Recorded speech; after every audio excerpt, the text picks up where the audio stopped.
sebuah virus yang sudah begitu luar biasa menyebar dengan sangat cepat ya, hanya dengan sentuhan saja, itu sudah sangat cepat bisa sampai ke seluruh dunia, tetapi di Indonesia itu tidak kena.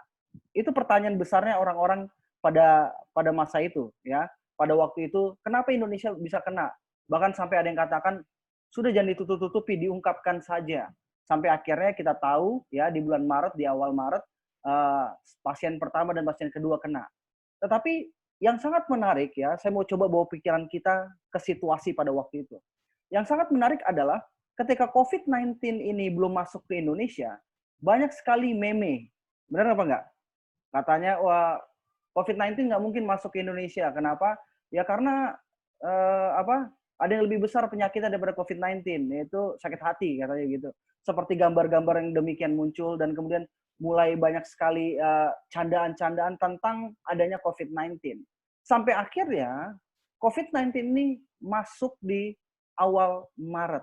Dan ketika itu masuk, percepatan yang terjadi begitu luar biasa sekali ya dari satu sentuhan ke sentuhan yang lain sampai akhirnya dalam waktu kurang dari 1 bulan ya, kita bisa lihat sekarang baru mulai masuk bulan April, kurang dari 1 bulan sudah ada ribuan ya, seribuan, hampir mendekati 2.000 pada waktu itu orang yang terkontaminasi. Itu yang ketahuan, belum yang ketahuan ya, kontaminasi oleh atau positif corona pada masa itu. Nah, tapi apa yang mau saya katakan dari peristiwa ini? Karena kita bisa belajar banyak hal tentang corona ini. Dan kenapa Tuhan membuat situasi seperti ini adalah kenapa apa yang bisa kita pelajari dari cerita ini adalah gini. Bukan COVID-19 itu tidak ada. Ketika COVID-19 itu masih di luar Indonesia. COVID-19 itu akan menghantui, suatu hari akan datang ke Indonesia. Tapi yang terjadi adalah ketika COVID-19 itu datang ke Indonesia, satu hal yang pasti yang terjadi di Indonesia adalah kesiapan yang tidak berjalan. Kesiapan yang tidak berjalan sehingga begitu banyak penyebaran dan bahkan paling mengerikannya adalah itu maka Jakarta menjadi zona merah untuk COVID-19 ini. Acuh yang terjadi pada masyarakat khususnya di Indonesia. Menganggap bahwa COVID-19 ini adalah hal yang biasa. Ya kita tahu sebagai umat Tuhan kita tidak perlu khawatir tentang hal itu. Tetapi satu hal yang pasti Tuhan juga memberikan hikmat kepada kita untuk kita dapat mengerti. Ya, bahkan kemarin berita saya mendengar sebuah berita ya dikatakan ada orang-orang yang sementara kumpul dan kemudian dikatakan kenapa kalian kumpul sementara pemerintah katakan tidak boleh kumpul. Dan kemudian orang ini katakan bahwa apakah kalian takut? Tidak, kami tidak takut COVID-19. Apa artinya dalam cerita ini yang bisa kita ambil sebuah pelajaran bagi kita tentang the final event ini atau tentang ujian akhir ini? Yaitu apa? Kita tahu ujian itu akan datang. Kita tahu itu sudah ada di depan mata seperti COVID-19. Yang suatu hari yang tidak tahu kapan itu akan datang masuk negara kita. Atau datang masuk ke dalam kehidupan kita ujian itu.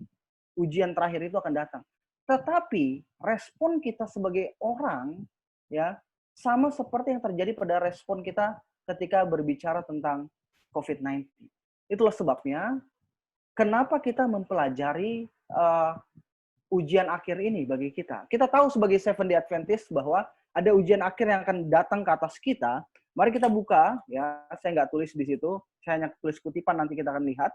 Kita buka di dalam Wahyu pasal yang ke-13. Kita buka, kalau kita punya Alkitab, kita buka dalam Wahyu pasal yang ke-13. Ya. Wahyu pasal yang ke-13. Di situ dikatakan kepada kita, ayat yang ke-16. Ya. Wahyu pasal 13 ayat yang ke-16, Alkitab katakan, dan ia menyebabkan sehingga kepada semua orang, kecil atau besar, kaya atau miskin, merdeka atau hamba, diberi tanda pada tangan kanannya atau pada dahinya. Dan tidak seorang pun yang dapat membeli atau menjual selain daripada mereka yang memakai tanda itu, yaitu nama binatang itu atau bilangan namanya. Jadi di sini kita melihat bahwa Alkitab katakan bahwa tanda ini yang kita tahu sebagai orang Advent adalah sebuah tanda atau sebuah ujian akhir yang akan datang ke atas kita yang kita tidak tahu kapan itu akan datang ke atas kita. Tapi Alkitab katakan kepada kita bahwa dan ia, ya binatang yang kedua itu Amerika, akan menyebabkan sehingga kepada semua orang. Artinya apa? Kita diberitahu berdasarkan apa yang Alkitab katakan bahwa tanda ini, ujian ini akan datang ke semua orang tanpa terkecuali. Entah dia orang kaya, entah dia orang miskin, entah dia orang merdeka, atau dia seorang hamba, ujian ini akan datang ke atas setiap orang yang ada di atas dunia ini. Pertanyaannya adalah, apakah kita bisa melewati ujian ini? Apakah kita bisa untuk melewati ujian ini? Inilah pertanyaan pentingnya. Kita tahu bahwa ujian ini, kita tidak perlu bicara lebih lanjut, tapi kita tahu bahwa ujian ini akan datang. Pertanyaan adalah apakah kita sanggup melewati ujian ini? Bagaimana caranya supaya kita bisa mengerti bagaimana caranya supaya kita bisa melewati ujian ini? Ada sebuah cerita yang sama di sini. Kita buka di dalam Daniel pasal yang ketiga. Saya rindu kita buka di dalam Daniel pasal yang ketiga. Ya, di sini berbicara kepada kita tentang hal-hal yang akan terjadi, ya, khususnya mengenai ujian itu sendiri. Kita buka dalam Daniel pasal yang ketiga, ya, ayat yang pertama. Seseorang mungkin boleh bacakan supaya kita lebih hangat lagi.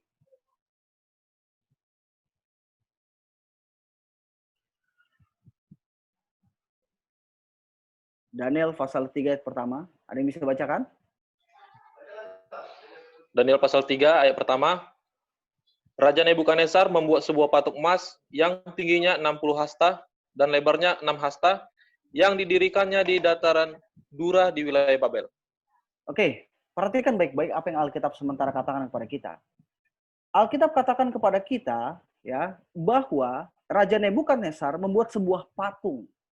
Di sini kita melihat bahwa ada sebuah patung, ya, yang didirikan oleh Raja Nebukadnezar.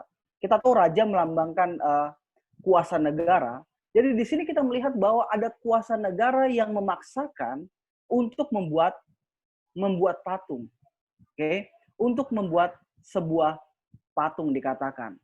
Kalau kita lihat baik-baik, perhatikan di ayat yang kedua. Lalu Raja Nebukadnezar menyuruh orang mengumpulkan para wakil raja, para penguasa, para bupati, para penasihat negara, para bendahara, para hakim, para ahli hukum, dan semua kepala daerah untuk menghadiri pentabisan patung yang telah didirikannya itu.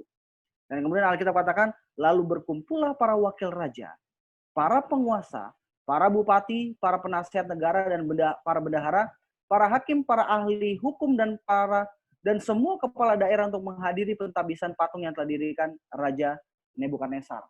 Jadi di sini kita melihat, ya, sesuatu yang terjadi, sebuah peristiwa yang terjadi yang digambarkan oleh Alkitab adalah pembentukan sebuah patung, ya.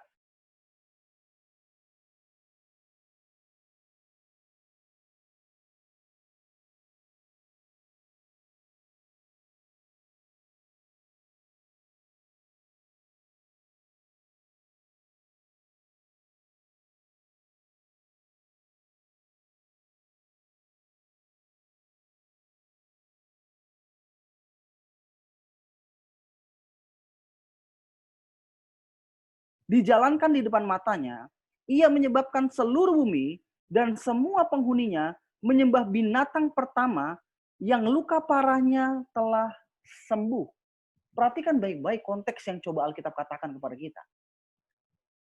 Alkitab katakan kepada kita, dan seluruh kuasa binatang yang pertama itu, berbicara tentang Amerika, dijalankan di depan matanya. Ia menyebabkan, saya mau garis bawahi di sini, si Amerika ini akan menyebabkan, katanya. Ya, dia akan menyebabkan, jadi penyebab dari semua ini adalah Amerika itu sendiri. Dikatakan apa yang dilakukan oleh dia? Dikatakan ia menyebabkan seluruh bumi dan semua penghuninya menyembah binatang yang pertama yang luka parahnya telah sembuh, kata dia. Jadi Alkitab katakan kepada kita bahwa penyebab dari semua ini adalah Amerika yang pada akhirnya akan memaksakan seluruh dunia ini untuk menyembah binatang yang pertama. Dan lebih lanjut lagi dikatakan kepada kita di ayat yang ke-14. Ia menyesatkan mereka yang diam di bumi dengan tanda-tanda yang telah diberikan kepadanya untuk dilakukannya di depan mata binatang itu. Dan ia, perhatikan, menyuruh mereka yang diam di bumi supaya mereka mendirikan patung untuk menghormati binatang yang luka oleh pedang, namun yang tetap hidup itu. Saya mau lihat penggambaran apa yang coba Alkitab sampaikan kepada kita. Alkitab katakan kepada kita bahwa yang menyebabkan seluruh dunia menyembah binatang yang pertama adalah binatang yang kedua, Amerika. Tapi perhatikan baik-baik apa yang disampaikan oleh Alkitab dalam ayat yang ke-14. Saya mau kita melihat dengan perhatian yang sangat jeli dikatakan di sini, dan ia ya menyuruh mereka yang diam di bumi supaya mereka mendirikan patung untuk menghormati binatang yang luka oleh pedang namun tetap hidup itu. Alkitab katakan Amerika ini akan menyuruh mereka yang diam di bumi untuk buat patung. Artinya ya, inspirasinya adalah Amerika katanya. Tetapi yang terjadi adalah yang membuat patung adalah seluruh dunia. Kenapa saya mau menitik beratkan ini? Sebelum kita lanjut ke dalam Daniel pasal yang ketiga. Coba kita pikirkan baik-baik, teman-teman. Seperti ini. Saya nggak tahu ya, karena saya lahir tidak di Advent. Tapi yang saya coba mengerti dari orang-orang yang lahir di Advent adalah gini. Yang dalam ketika membaca tentang tanda binatang ini dan patung binatang, kalau saya tidak salah, pemikirannya mungkin seperti ini ya. Dari saya berbicara dengan banyak orang, pemikiran banyak orang adalah seperti ini. Mereka berpikir bahwa pemaksaan ini ya akan diberikan kepada seseorang ya untuk membuat patung atau kepada sebuah negara. Coba kita bayangkan, kita pikirkan baik-baik dengan apa yang coba disampaikan oleh Alkitab. Alkitab katakan kepada kita bahwa Amerika inspiratornya dan dunia yang membuatnya.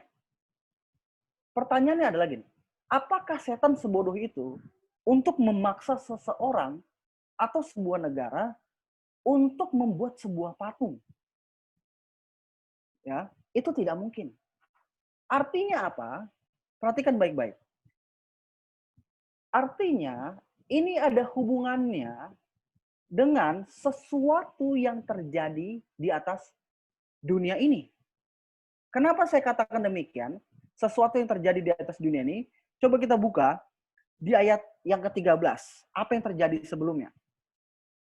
Ayat 13 dari pasal 13. Dan ia mengadakan tanda-tanda yang dahsyat. Bahkan ia menurunkan api dari langit di depan mata semua orang. Jadi tujuan daripada tanda-tanda ini, di kalimat selanjutnya, ia menyesatkan mereka yang diam di bumi dengan tanda-tanda. Jadi yang terjadi penyesatan yang terjadi untuk membuat patung binatang. Tapi lebih daripada itu adalah seperti ini. Saya mau kasih contoh. Ya, saya mau katakan, COVID-19 ini adalah glimpse apa yang akan terjadi di depan. COVID-19 ini, saya nggak bilang COVID-19 ini gambarin ini ya. Saya tidak katakan demikian. Tapi yang mau saya katakan adalah gini. Tuhan mengizinkan COVID-19 terjadi di atas dunia ini agar umat-umat Tuhan bisa melihat dengan sangat jelas apa yang sebenarnya akan terjadi di depan. Saya mau bertanya seperti ini. Dalam kasus yang kita hadapi sekarang. Kira-kira untuk melockdown sebuah negara, ini adalah kebutuhan atau tidak? Ada yang bisa jawab?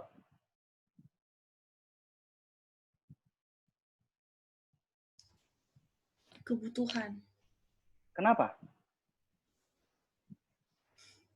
Untuk memutus rantai. Untuk memutus Rantai rantai penyebaran. Benar nggak? Iya. Perhatikan baik-baik. ketika penyebaran ini begitu sangat luar biasa, ya, terus kemudian rakyat dari bawah berteriak untuk melockdown sebuah negara karena ini adalah sebuah kebutuhan. Apa yang mau saya katakan ya kepada kita adalah seperti ini. Yang terjadi, patung binatang ini bukanlah sesuatu yang dipaksakan. Patung binatang ini bukanlah sesuatu yang dipaksakan. Jadi jangan pernah kita berpikir bahwa itu dipaksakan. Pertanyaan saya, itu dipaksakan atau itu adalah sebuah kebutuhan? Kira-kira? Kebutuhan. Itu sebuah kebutuhan, patung binatang ini. Itu bisa dipaksakan adalah ketika itu berbicara tentang orang-orang yang tidak mau lakukan. Benar atau enggak? Benar. Itu baru disebut pemaksaan. Ketika orang nggak mau lakuin, terus kemudian disuruh melakukan dan dia tetap tidak mau, dia dipaksa untuk melakukannya. Dan itulah yang terjadi dalam kasus ini. Dalam kasus ini kita melihat bahwa ini bukanlah sesuatu yang dipaksakan. Ini bukan sesuatu yang dipaksakan. Jadi kita harus melihat lebih jauh lagi. Setan tidaklah sebodoh itu memaksakan seseorang ya untuk melakukan sesuatu. Seperti itu. Dia memaksakan umat-umat Tuhan yang setia. Tetapi bagi orang dunia ini, itu bukanlah pemaksaan. Itulah sebabnya dalam peristiwa-peristiwa akhir zaman, dikatakan kepada kita bahwa ketika seseorang, ya parlemen, dan orang-orang penting di sebuah negara, ketika dia memaksakan undang-undang hari Minggu itu, mereka tidak tahu grand design-nya sebenarnya seperti apa. Yang mereka tahu adalah bahwa itu untuk kebutuhan semua orang. Itu untuk kebutuhan semua orang. Ini yang terjadi. Nah, kalau begitu, kalau itu adalah sebuah kebutuhan, ya, artinya ini sangat sangat menarik. Kita kembali lagi cerita kita buka dalam Wahyu pasal 13 kembali. Ya, ayat 15. Dikatakan, dan kepadanya diberikan kuasa untuk memberikan nyawa kepada patung binatang itu, sehingga patung binatang itu berbicara juga dan bertindak begitu rupa, sehingga semua orang yang tidak menyembah patung binatang itu dibunuh. Disinilah baru adanya pemaksaan yang terjadi. Disinilah dekret ini mulai naik ya. Tapi kita kembali ke dalam Daniel pasal yang ketiga. Kita mau lihat lebih lanjut lagi gambaran besar ya, ujian final ini. Daniel pasal yang ketiga. Alkitab katakan kepada kita dalam Daniel pasal yang ketiga. Dikatakan demikian. Ayat yang keempat. Dan berserulah seorang bentara dengan suara nyaring. Beginilah dititahkan kepada kamu, hai orang-orang dari segala bangsa, suku bangsa, dan bahasa. Demi kamu mendengar bunyi sangkakala, seruling, kecap, rebab, gambus, serdam, dan berbagai-bagai jenis bunyi-bunyian, maka haruslah kamu sujud menyembah patung yang telah didirikan Raja Nebukadnezar itu. Jadi Alkitab katakan kepada kita, ya, sebelum penghormatan kepada patung binatang ini, harus terjadi sesuatu yang disampaikan oleh Alkitab di sini. Yaitu apa? Yaitu adalah sebuah musik digambarkan. Ya. Daniel pasal 3 gambarin sebuah musik yang dimainkan untuk membawa masuk ya pikiran orang pada masa Daniel pasal 3 untuk menyembah patung binatang. Tapi kalau kita lihat kembali di dalam Wahyu pasal yang ke-13, kita melihat sesuatu yang penambahan informasi yang coba Alkitab katakan kepada kita. Yaitu apa? Di dalam Alkitab, untuk sebelum masuk kepada patung binatang, ada sebuah tanda-tanda yang mengawali semuanya. Yaitu dikatakan bahwa dia akan dia akan menurunkan api dari langit dan mengadakan tanda-tanda dan menyesatkan mereka yang diam di bumi supaya membuat patung, katanya. Jadi di sini kita melihat bahwa ada sebuah tanda-tanda yang terjadi. Ya, atau dengan kata lain, kebangunan rohani palsu. Kenapa saya katakan kebangunan rohani palsu? Karena Alkitab katakan kepada kita dalam Wahyu pasal 13 akan ada dikatakan di situ bahwa dia akan menurunkan api dari langit. Api dari langit menggambarkan kepada kita ada cerita beberapa api dari langit turun di dalam Alkitab. Yang pertama, kita bisa lihat itu cerita Elia, ya. Terus yang kedua, cerita yang mirip dalam Perjanjian Baru yaitu ketika hari Pentakosta.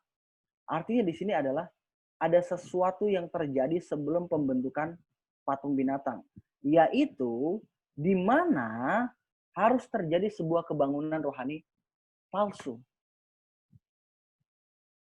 Pertanyaan saya, kalau ada sebuah kebangunan rohani palsu, ya, kalau ada sebuah kebangunan rohani palsu, atau kalau ada sebuah kebangunan rohani, atau paling gampang seperti ini, apa alasan orang membuat sebuah kebangunan rohani? Apa kira-kira alasannya? Pertama, mungkin karena mereka tidak rohani, ya, seperti itu, tidak rohani. Jadi, mari kita buat kebangunan rohani kalau kita berpikir seperti itu. Tetapi lebih daripada itu adalah, ya, kenapa kebangunan rohani dibutuhkan? Oleh karena apa yang terjadi di atas dunia ini. Saya mau katakan oleh karena apa yang terjadi di atas dunia ini. Saudara bisa bayangkan, dalam sejarah kehidupan kita nggak pernah melihat peristiwa yang terjadi seperti ini sepanjang kehidupan kita. Benar apa enggak? Sebuah wabah yang secara presentase tidak lebih tinggi dari kematian orang berpenyakit jantung, tapi secara penularan begitu sangat cepat meluas ke seluruh dunia. Dan bukan hanya itu begitu luar biasa. Seumur hidup saya nggak pernah melihat peristiwa ini. Tapi satu hal yang pasti, peristiwa ini akan lebih besar lagi dan lebih besar lagi sebelum kedatangan Yesus yang kedua kali.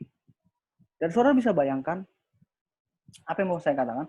Saudara bisa bayangkan, ketika peristiwa seperti ini terjadi, dan ketika obat belum ditemukan seperti ini, dan ketika semua bencana-bencana ini datang ke atas dunia ini, wabah-wabah ini datang ke atas dunia ini, siapa yang kira-kira dipersalahkan? Siapa yang kira-kira dipersalahkan atas setiap wabah yang terjadi di atas dunia ini? Tidak lain dan tidak bukan adalah Tuhan yang membuat. Jadi karena Tuhan dibuat marah, ingat dalam peristiwa Ahab, ya, bertemu dengan Elia. Alkitab katakan kepada kita ketika Ahab bertemu dengan Elia, terus Ahab langsung katakan kepada Elia, ya, karena kamu bangsa ini mengalami sesuatu, yaitu hujan tidak turun selama 3,5 tahun. Artinya apa? Di sini kita bisa melihat bahwa mereka menganggap oleh karena, ya, Tuhan, maka bencana-bencana ini datang. Apa yang mau saya bilang, teman-teman? Seperti ini. Bencana-bencana yang terjadi di atas dunia ini akan terus terjadi,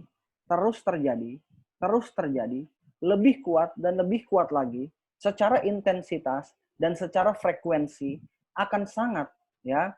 Kalau di sini ada COVID-19, ya, saya percaya di depan sana ada yang lebih mengerikan dari COVID-19. Bukan karena saya yang katakan, tapi oleh karena Alkitab yang beritahukan kepada kita. Dan ini akan membawa terus peristiwa, ya, peristiwa, dan pada akhirnya ini akan menuntun ke satu hal.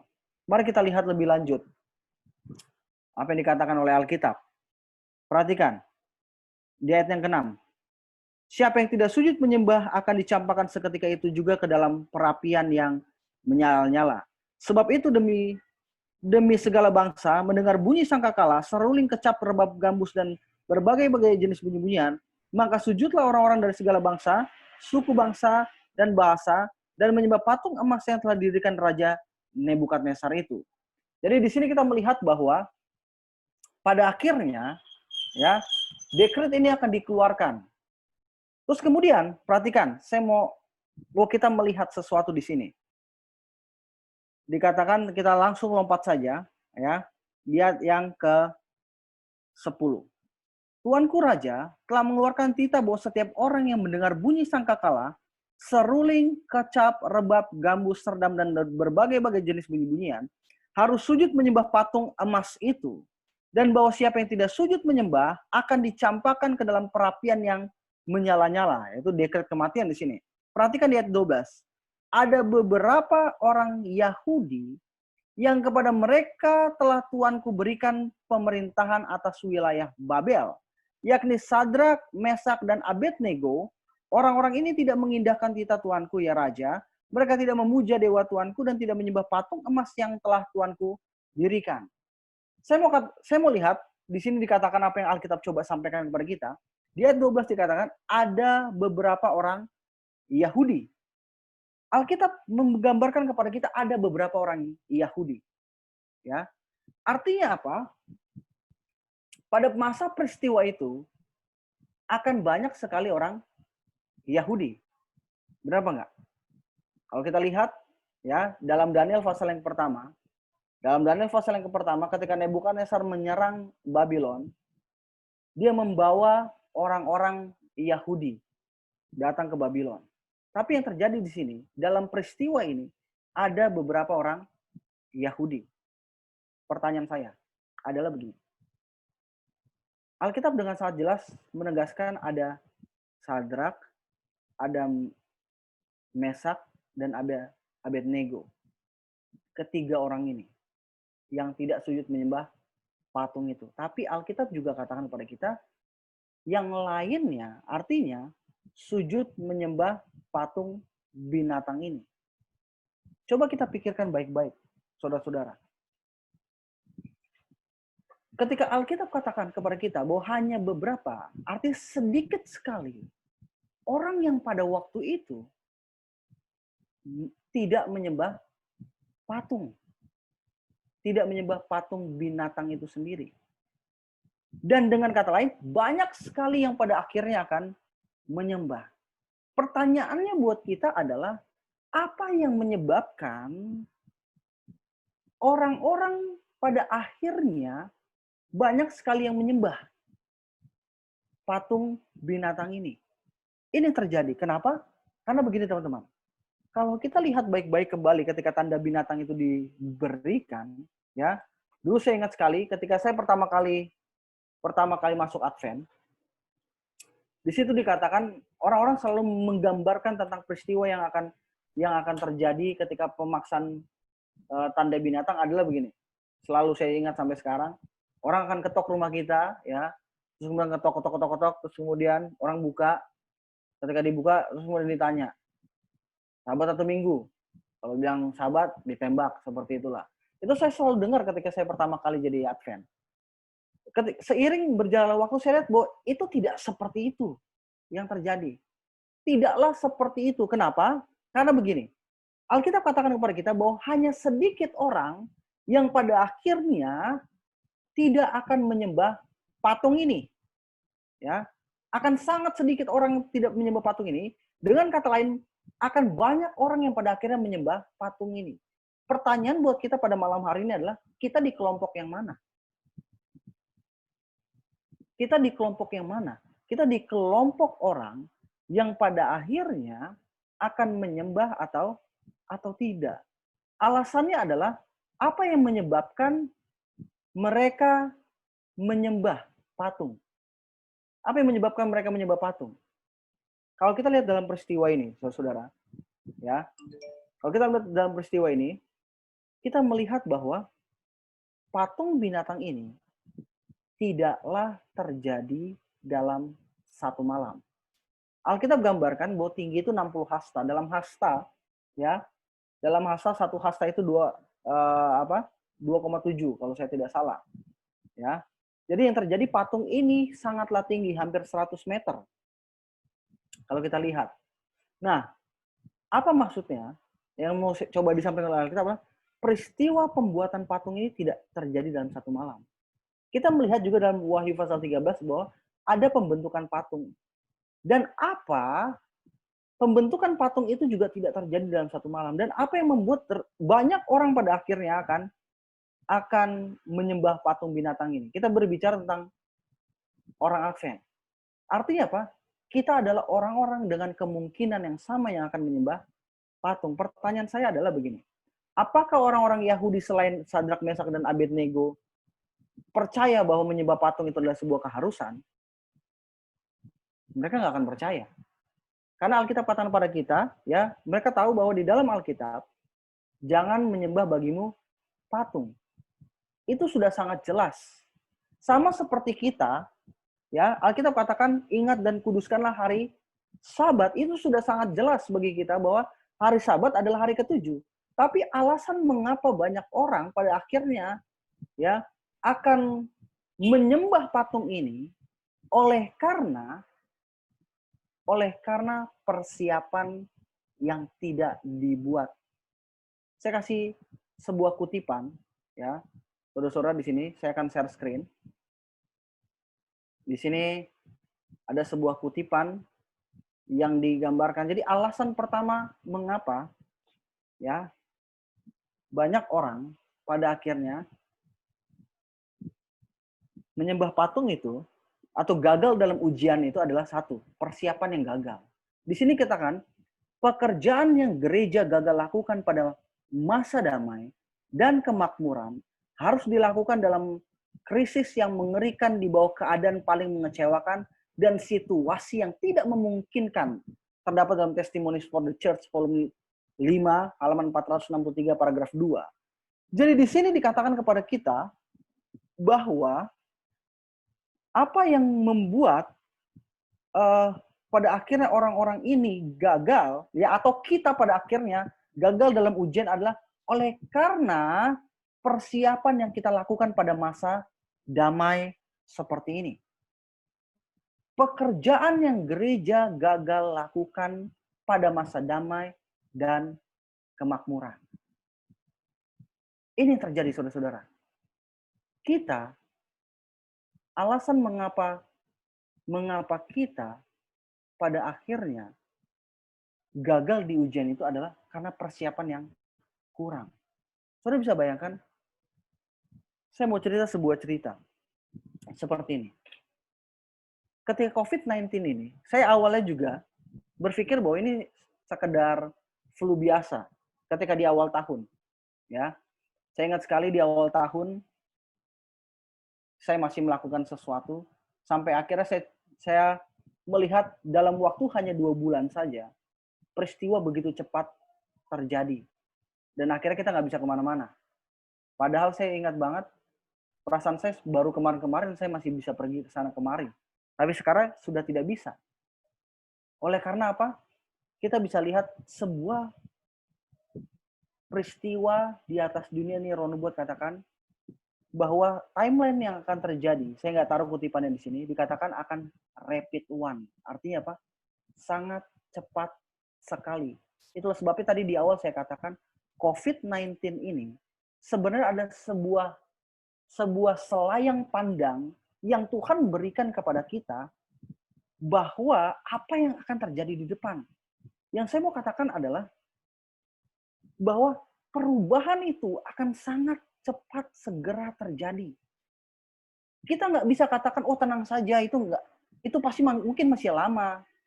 Itu mungkin masih lama sekali. Tapi yang mau saya katakan adalah, dan apa yang mau coba Alkitab katakan, adalah bahwa perubahan itu akan sangat cepat terjadi yang bahkan di luar nalar. Seperti contoh, saya baru liburan di bulan Januari, di akhir Januari. Dan sekarang saya nggak bisa kemana-mana. Oleh karena COVID-19. Dan saya selalu memikir-mikirkan peristiwanya lagi. Ini baru 2 bulan jangka waktunya. Dan begitu sangat cepat terjadi sesuatu di atas dunia ini. Dan ketika kita menyadari begitu cepat terjadinya, kita akan menyesal. Kenapa? Karena kita gagal melakukan sebuah persiapan di masa damai. Itulah sebabnya saya mau bilang dalam kasus COVID-19 ini adalah Apakah saya harus merasa bahagia atau saya harus merasa tidak bahagia dengan keadaan COVID-19 ini? Saya mau katakan tidak bahagia oleh karena saya tidak bebas. Pekerjaan Tuhan terhambat, ya. Di dalam pelatihan kami, seminar nubuatan yang baru berjalan setengah itu harus terhenti oleh karena COVID-19. Dan kemudian saya mulai berpikir dalam hati saya benar-benar merenung. Saya katakan kepada Tuhan, Tuhan, ini pekerjaan Engkau, saya bilang. Apakah pekerjaan ini berakhir oleh karena COVID-19? Apakah Tuhan tidak menyayangi orang-orang yang ada di luar sana, yang menunggu sebuah pekabaran? Tapi saya diingatkan kembali adalah seperti ini. Ketika semuanya tidak bisa terjadi, ya, semuanya harus berhenti. Bukan Tuhan tidak menyayangi orang-orang yang di luar sana, Dia menyayangi. Dia menyayangi orang-orang yang di luar sana. Tetapi lebih daripada itu adalah Tuhan memisahkan umat-umatnya saat ini dari kesibukan mereka, dari pertemanan mereka, dari kehidupan mereka yang biasa, menyendiri di rumah, tidak bisa lakukan apa-apa selain merenungkan kehidupan mereka. Inilah yang seharusnya kita lakukan pada masa COVID-19 ini. Saya mau katakan, Tuhan mengizinkan COVID-19 ini terjadi kepada kita supaya kita merenungkan apa yang kita lakukan selama ini. Kita sibuk dengan pekerjaan kita mungkin. Kita mungkin mengejar status kita mungkin mengejar pekerjaan yang pada akhirnya akan membawa kita lebih tinggi lagi dan lebih tinggi lagi. Tapi Tuhan katakan, jangan sampai terlalu jauh. Lebih baik saya hentikan dulu sementara. Supaya kita berpikir tentang apa yang akan terjadi di depan. Dan sekarang, kita bisa lihat, kita tidak bisa buat apa-apa. Kita hanya bisa tinggal di rumah. Kalau jalan pun harus cepat-cepat pulang. Kenapa? Karena Tuhan ingin kita merenung. Jangan sampai masa yang damai seperti ini, ketika COVID-19 ini sementara merebak, biarlah kita gunakan untuk apa? Merenung, dan merenung. Tuhan, apa yang salah selama ini dalam kehidupan saya? Apakah kehidupan saya sudah berjalan terlalu jauh daripada Engkau, Tuhan? Tuhan ingin kita merenungkan hal itu. Jadi alasan pertama kenapa, ya, kenapa banyak orang yang pada akhirnya gagal pada tes ujian oleh karena satu, yang pertama, yaitu adalah ketika persiapan yang gagal. Orang-orang Yahudi pada waktu itu, mereka gagal melihat persiapan. Patung binatang itu tidak terjadi dalam satu waktu. Undang-undang hari Minggu itu tidak terjadi dalam satu malam. Itu harus terbentuk dalam sebuah proses yang sangat lama, ya, dari dulu sampai sekarang. Tapi biarlah digunakan dari dulu sampai sekarang ini. Itu adalah waktu yang kita gunakan untuk mempersiapkan diri kita. Bukan kita untuk mengejar harta, bukan kita untuk mengejar jabatan, bukan kita untuk melakukan sesuatu yang di luar itu semua. Kenapa? Karena Yesus katakan kepada kita dalam Matius pasal 6 ayat 33, carilah dahulu kerajaan Allah dan kebenarannya, maka semuanya itu akan ditambahkan kepadamu. Tuhan ingin kita merenung untuk lakukan itu. Bagian terpenting bagi kita saat ini adalah kita melakukan sebuah persiapan. Kalau selama ini doa kita hanyalah sebagai doa yang biasa-biasa saja, biarlah kita gunakan di waktu sekarang ini menjadi doa yang sungguh-sungguh. Kalau kita selama ini belajar Alkitab, ya kalau hari Sabat saja, biarlah kita lakukan pada saat ini belajar Alkitab lebih lagi, mengetahui kehendak Tuhan lebih lagi. Itu yang harus kita lakukan saat ini. Itu alasan pertama kenapa orang pada akhirnya akan gagal dalam ujian. Sekarang kita lihat, apa alasan yang kedua? Alasan yang kedua, ya, katakan kepada kita dalam peristiwa ini adalah, mengapa pada akhirnya orang-orang ini gagal, ya, dalam ujian finalnya, dalam Daniel pasal 3 adalah oleh karena mereka kompromi.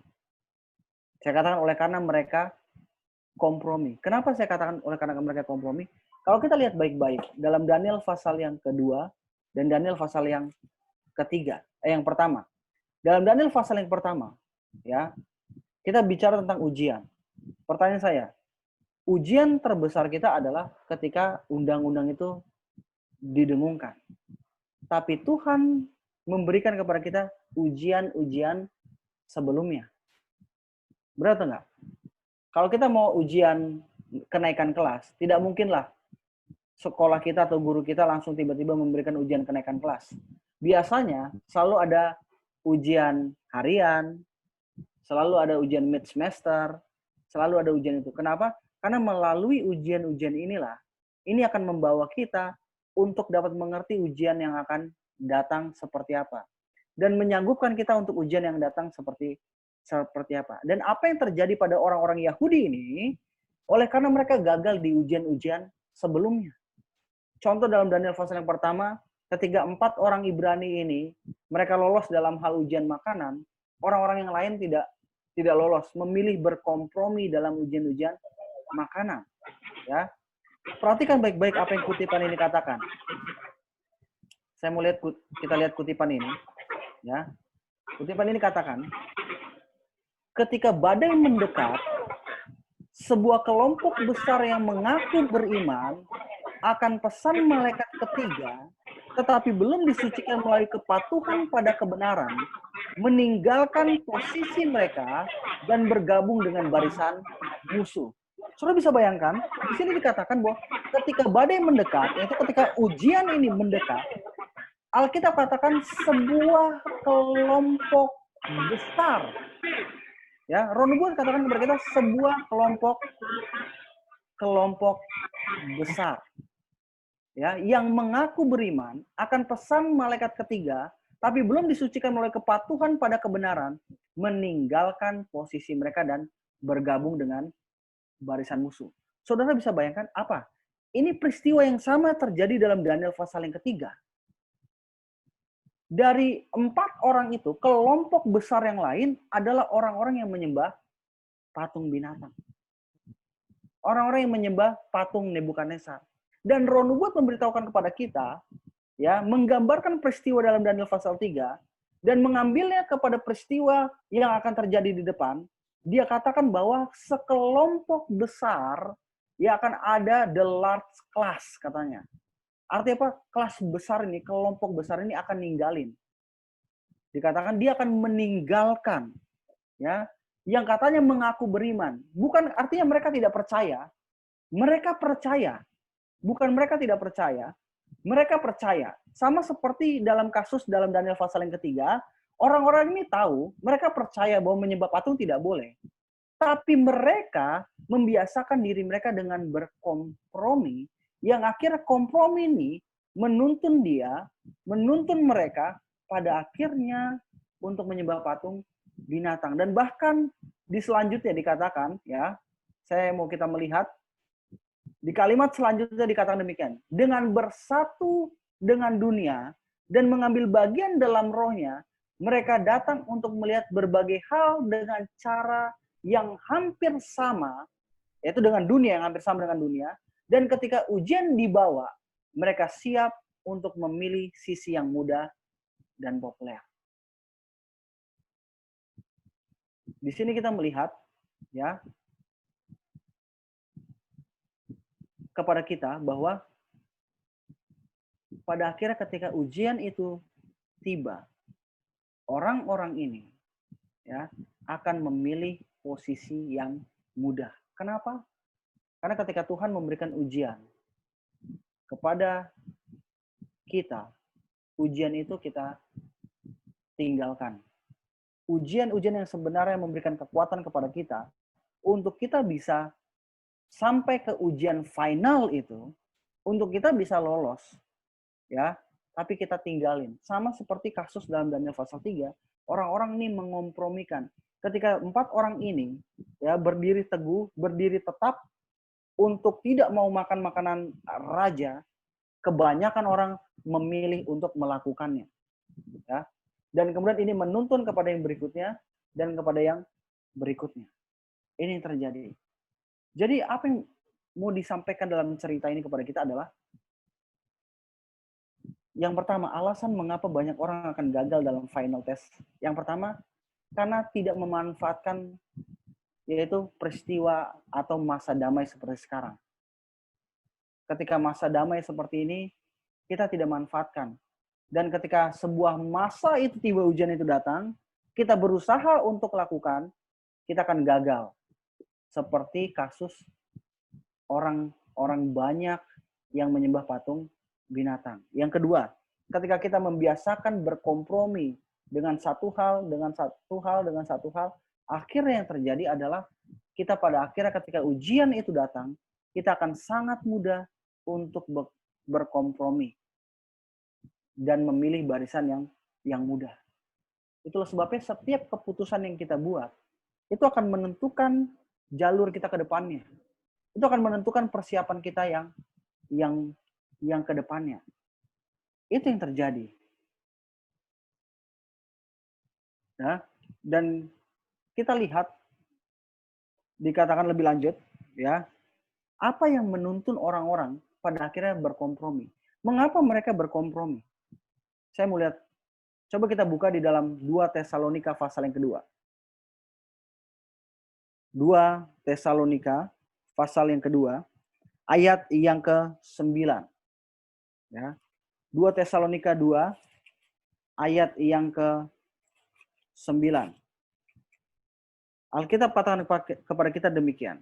Kedatangan si pendurhaka itu adalah pekerjaan iblis dan akan disertai rupa-rupa perbuatan ajaib, tanda-tanda dan mujizat-mujizat palsu dengan rupa-rupa tipu daya jahat, ya. Ini tanda-tanda seperti dalam Wahyu pasal 13 yang tadi kita lihat. Ya. Dikatakan dengan rupa-rupa tipu daya jahat terhadap orang-orang yang harus binasa karena mereka tidak menerima dan mengasihi kebenaran yang dapat menyelamatkan mereka.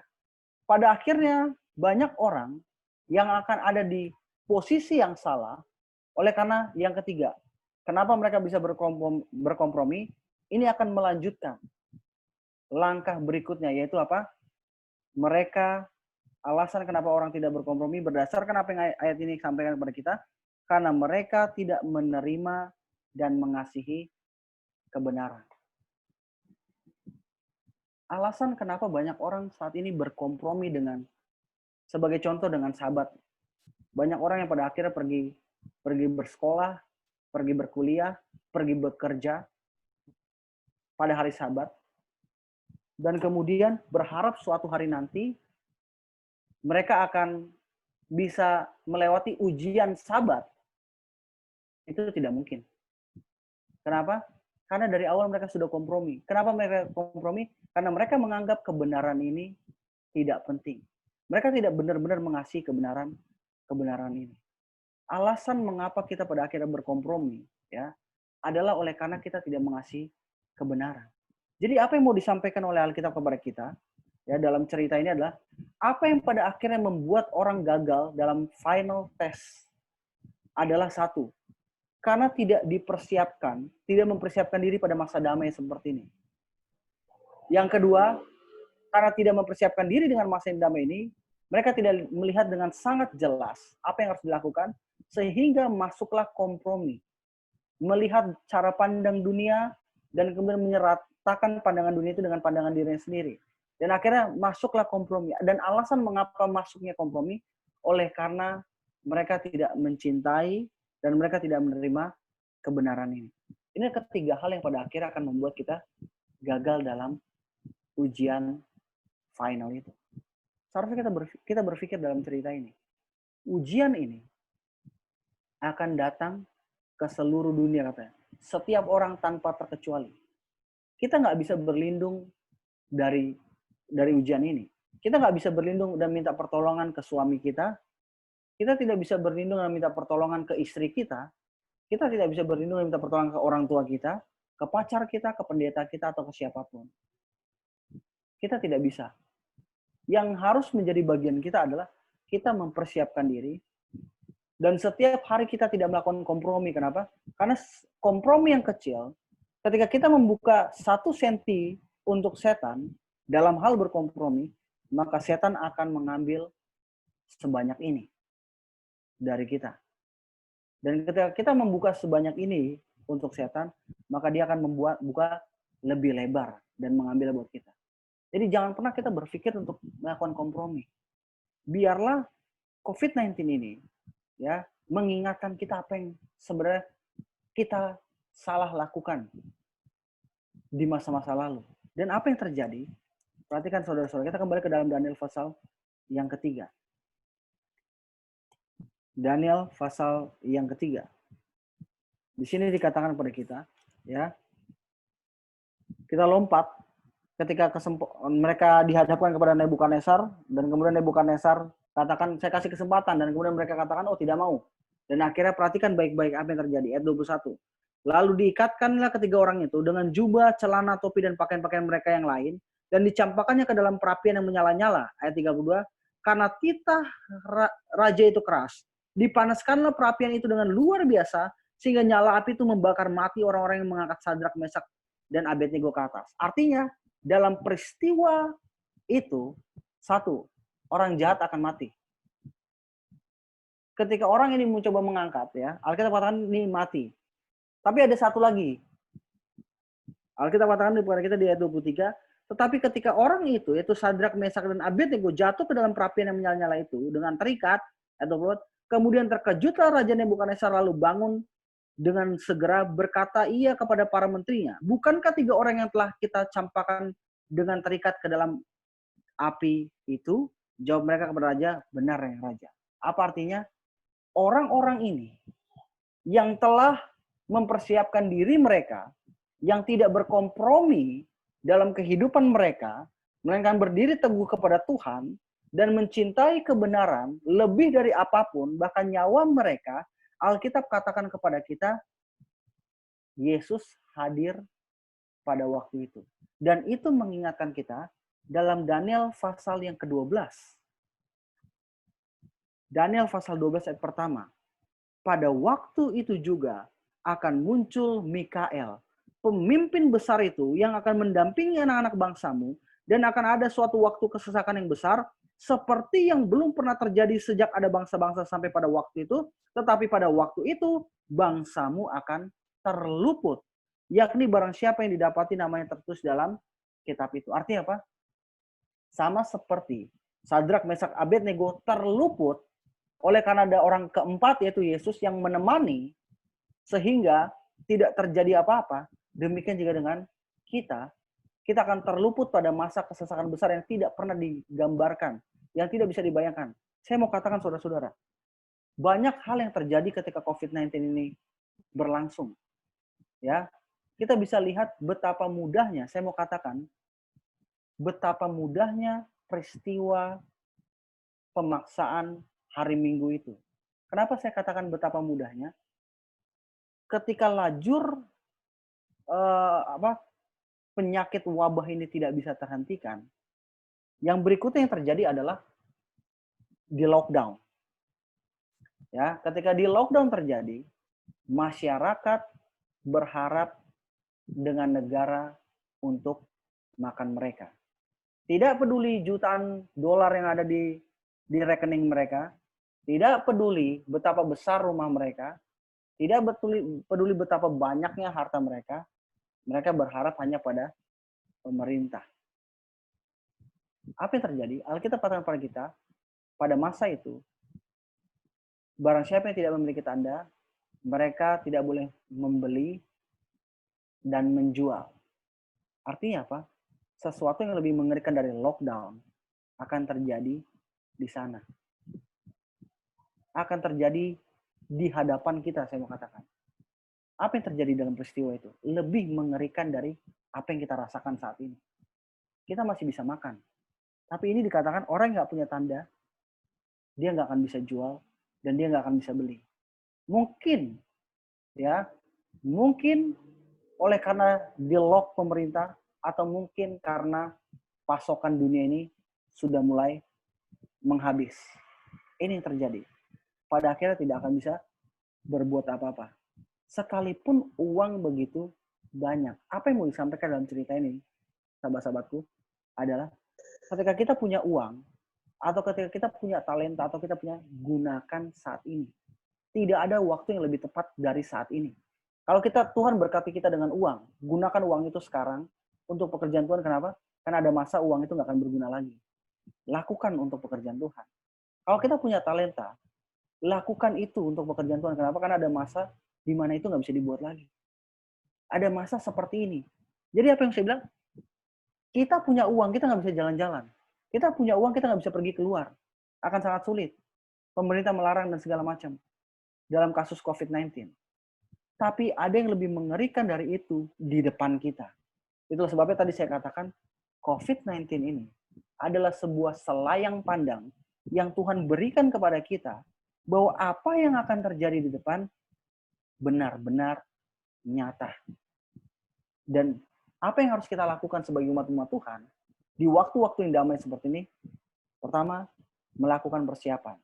Yang kedua, kalau selama ini kehidupan kita dipenuhi dengan kompromi, biarlah kita tidak lakukan lagi. Mungkin inilah waktunya di mana Tuhan menghentikan kita dari setiap kegiatan kita, supaya kita berpikir bahwa selama ini kehidupan kita adalah kehidupan yang penuh dengan kompromi. Atau kalau selama ini kita tidak peduli dengan hal-hal rohani, ya mungkin kita peduli di bagian satu, tapi kita tidak peduli di bagian lain, oleh karena kita tidak begitu mengasihi kebenaran. Biarlah di waktu-waktu seperti ini kita benar-benar mengasihi kebenaran. Kenapa? Karena ketiga hal inilah yang akan membuat kita bisa lewat ujian final. Saya percaya ketika ujian final itu datang, di mana tidak ada lagi bagian kita, ya kita tidak bisa ngapa-ngapain seperti Sadrak, Mesak, Abednego, tidak bisa buat apa-apa. Alkitab katakan kepada kita, maka Mikael akan berdiri untuk menemani kita. Itulah bagian Tuhan di mana Dia akan menemani ketika masa itu tiba. Tapi ketika ujian ini dihadapkan kepada kita, sebelum ujian ini dihadapkan kepada kita, biarlah kita mempersiapkan diri kita untuk kita ya bisa melewati ujian ini. Dan biarlah di waktu-waktu yang seperti ini kita mengingat kembali apa yang kita lakukan di masa lalu, ya. Apakah kita sudah benar kehidupan kita? Apakah kehidupan berdoa kita sudah baik? Apakah kehidupan belajar Alkitab kita sudah baik?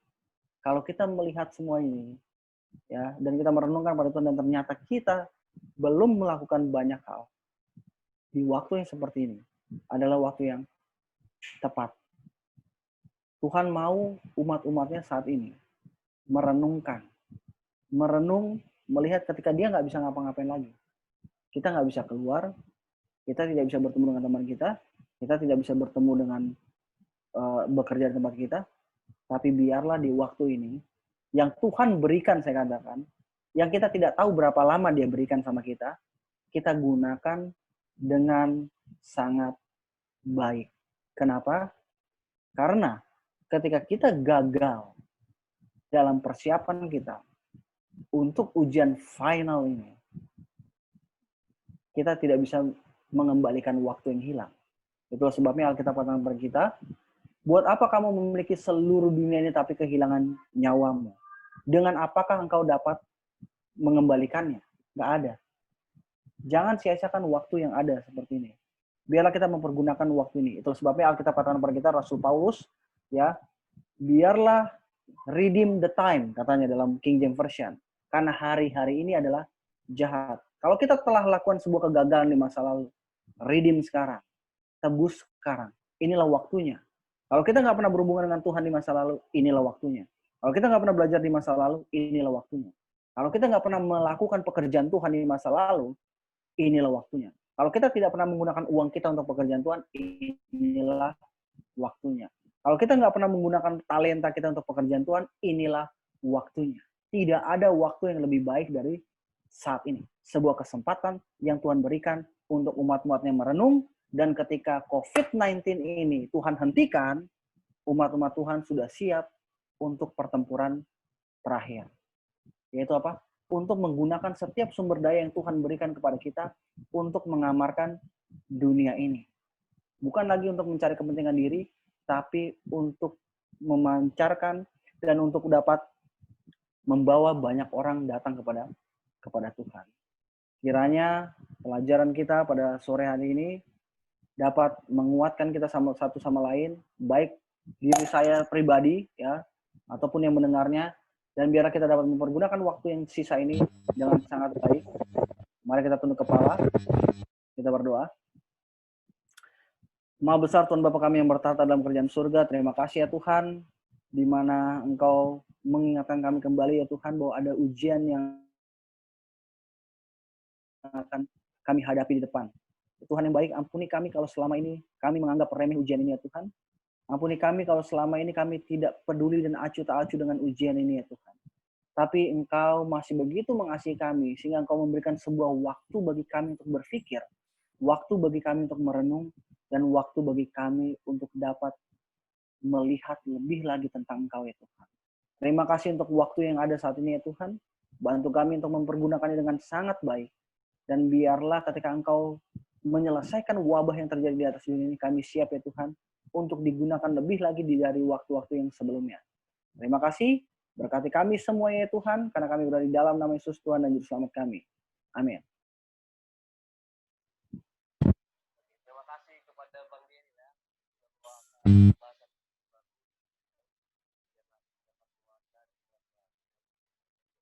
Sebelum kita akan tutup KPA kita pada sore siang malam hari ini, mungkin ada sedikit pertanyaan yang perlu kita tanyakan.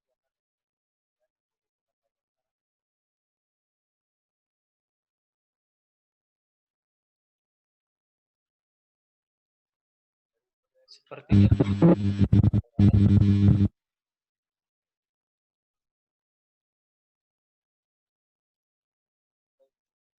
halo, Tru.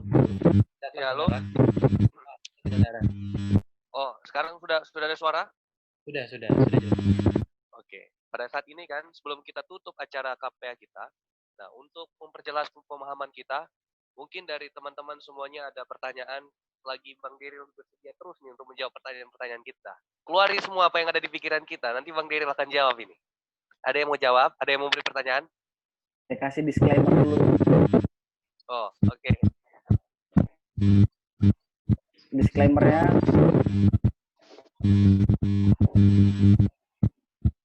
oke. Halo, Kak. Ya, pertanyaan pertama ini.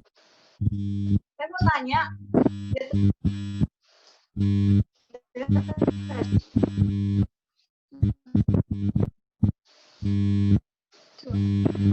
Kak, dengar nggak? Oh, dengar nggak?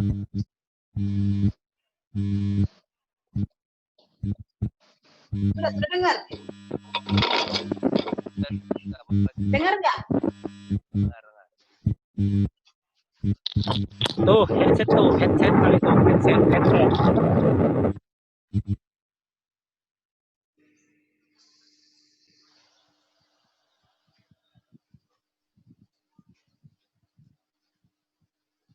Oke, Kak. Halo.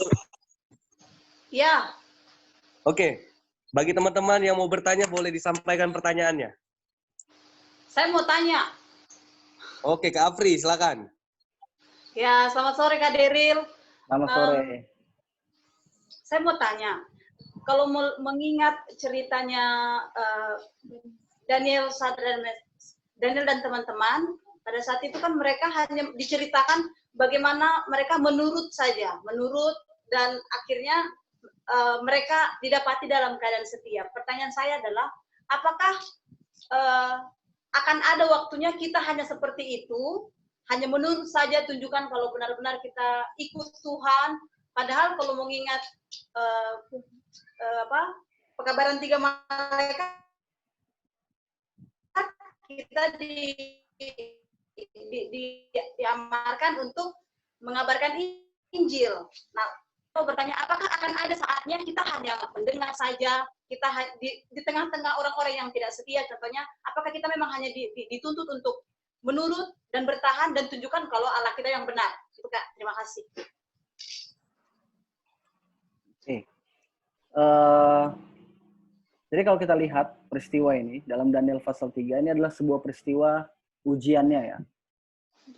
Ujian penurutan. Jadi sebenarnya ini perintah Tuhan melawan perintah manusia. Jadi dalam kasus konteks Daniel pasal yang ketiga, itu adalah ketika kita menghadapi sebuah perintah, ya, sebuah perintah yaitu antara hukum Tuhan dengan hukum manusia, ya kita harus menurut Tuhan. Itu sebabnya Alkitab katakan kepada kita, we must obey God rather than man, kata dia. Kita harus lebih turut kepada Tuhan daripada kepada manusia.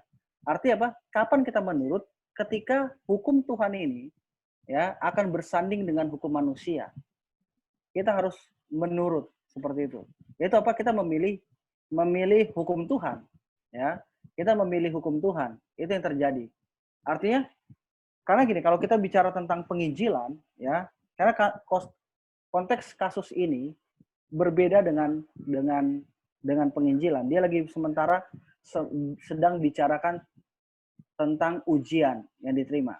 Ya, kalau kita lihat konteks timeline ya, timeline nubuatan, kita ada juga waktunya di mana kita akan menginjil juga. Yaitu kapan? Yaitu ketika sekarang ini sudah pasti, ya kan? Tetapi seruan itu akan lebih kuat lagi ya ketika hujan akhir ini turun. Dan itu akan memanggil banyak orang dari luar untuk masuk ke dalam pergerakan ini. Ya, tetapi dalam konteks kasus ini adalah kapan kalau gitu kita harus menurut, yaitu ketika hukum Tuhan ya berhadapan dengan hukum manusia. Disitulah kita harus menurut Tuhan dibandingkan menurut manusia. Seperti itu. Kenapa? Karena penurutan kita itu juga akan dilihat sebagai contoh dalam